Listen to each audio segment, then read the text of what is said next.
चल रहे हैं और आज उसमें पाकिस्तान एटॉमिक एनर्जी कमीशन के मामला। तो देखिए, इसमें शफाफियत के इशू उठते हैं। जो भी वजारत हो, जो भी महकमे हो, ये आज कमेटी के अरकान ने भी कहा कि आपका जब तक इंटरनल ऑडिट सिस्टम मजबूत नहीं होगा, उस वक्त तक जो है वो आपके जो शफाफियत है वो नहीं आ सकती। और ये बात बार बार आज भी कही गई, चाहे वो पाकिस्तान एटॉमिक एनर्जी कमीशन हो या कोई और हो, जो इंटरनल आपका ऑडिट सिस्टम है उसमें जो है वो बेहतरी आना बहुत जरूरी है। और ये भी इंकशाफ किया गया कि जब से ये पब्लिक अकाउंट्स कमेटी बनी है, यानी कि 4 फरवरी से लेकर अब तक, अभी तो महीना हुआ, तो इस एक महीने के दौरान 30 अरब रुपए की रिकवरी हो चुकी है। 30 अरब रुपए की रिकवरी हो चुकी है। ये इसका कारनामा जो है ये इस पब्लिक अकाउंट्स कमेटी का। फिर डरते हैं लोग, भाई वो वजारतें भी, उनकी कोशिश होती है कि इन मामला को सेटल किया जाए, तो ये 30 अरब रुपया कम अज कम जो है वो कौमी खजाने में जो है वो वापस आया है। अब आप ये देख लें कि मैं आपको बताऊं कि ये FBR की ये ऑडिट रिपोर्ट मेरे पास है, ये जो आज जेर बहस आई है, ठीक है। इसके कम अज कम जो है वो जो तकरीबन 50 के करीब इसके सफहात हैं। और आप ये टैक्स का जो फ्रॉड है ये इतना ज्यादा है कि आप अंदाजा नहीं लगा सकते। सिर्फ इसमें जो छोटा 2% ऑडिट हुआ है सिर्फ FBR का, उसमें 135 जो है वो ऑडिट एतराजात या ऑडिट पैराज जो है वो सामने आए। और उसकी अमाउंट पता कितनी है, आप हैरान रह जाएंगे कि आप ये देखें कि कितना जो पैसा है वो पाकिस्तान के कौमी खजाने को नुकसान जो है पहुंचा है। लाख, 10 लाख करोड़, 10 करोड़, अरब, 10 अरब, खरब, 113 अरब रुपया सिर्फ 135 ऑडिट पैराज में है। 113 अरब यानी कि 1 खरब 13 अरब 70 करोड़ 25 लाख रुपया कौमी खजाने को नुकसान जो है वो FBR में जो करप्शन हुई है उस मद में जो है वो सामने आया है, जिसमें मुख्तलिफ जो कॉमन पूल फंड है जिसको कहा जाता है उसका रिकॉर्ड वो इनकी जानब से प्रोड्यूस जो है वो नहीं किया गया।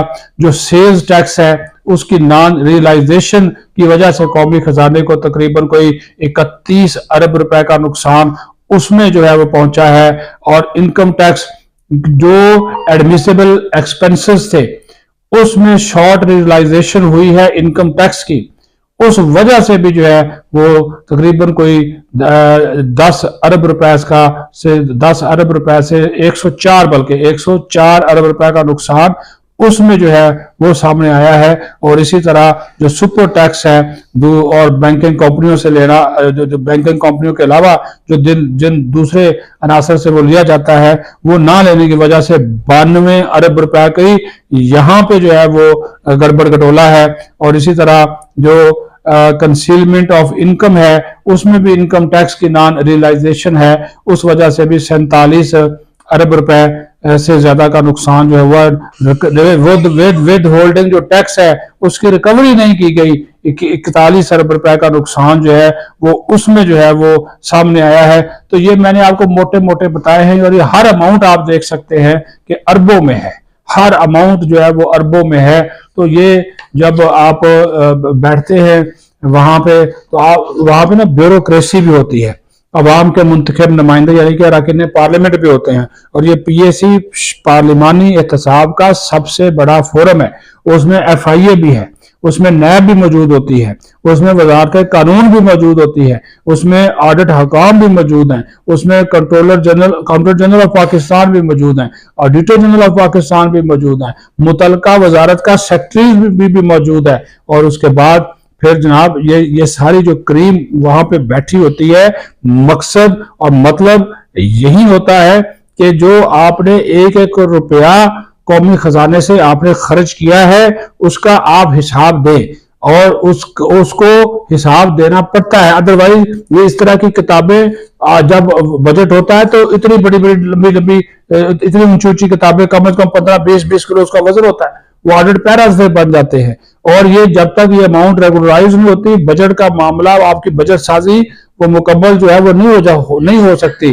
तो ये तमाम जो मामलात हैं इसको जो है वो जब इस तरह के फोरम के सामने, मैं इस वजह से बार बार कहता हूं ना कि सियासत पे हम बात कर ले, हमने आज भी कर ली, लेकिन ये भी तो आपको बताना जरूरी है कि आपकी जो ब्यूरोक्रेसी है, जो आपकी वजारतें हैं, जो आपके इदारे हैं, जो आपके डिविजन्स हैं, उसके अंदर क्या हो रहा है, जो मालियाती शफाफियत की बात की जाती है, जो जजा और सजा का अमल ना होने की वजह से आज इस इशू के ऊपर भी बात हुई है। अब एक मिसाल है, वो एटॉमिक एनर्जी कमीशन ने कहा कि हमने 345 अरब रुपए की बिजली बेची, किसको? सेंट्रल पावर परचेजिंग एजेंसी को। हुकूमत पाकिस्तान का इदारा है, वो बिजली पैदा करते हैं, तकरीबन कोई 3500 मेगावाट वो बिजली पैदा करते हैं। ठीक है, इस वक्त वो सर्दियों में तो 25%, वैसे ओवरऑल तो 8% हमारी जरूरियात एटमी बिजली से पैदा होती है। तो पता ये चला कि 345 अरब रुपए में से 62 अरब रुपया वो आगे जो सेंट्रल परचेजिंग एजेंसी वाले वो कहते हैं जी ये आपका दावा ही गलत है, यानी कि 62 अरब रुपए को मानने को तैयार है। वो कहते हैं ये 62 अरब रुपया है, इसकी बिजली आपने हमें बेची नहीं, वो उसका ऑडिट पहला बना हुआ है। आप ये अंदाजा करें।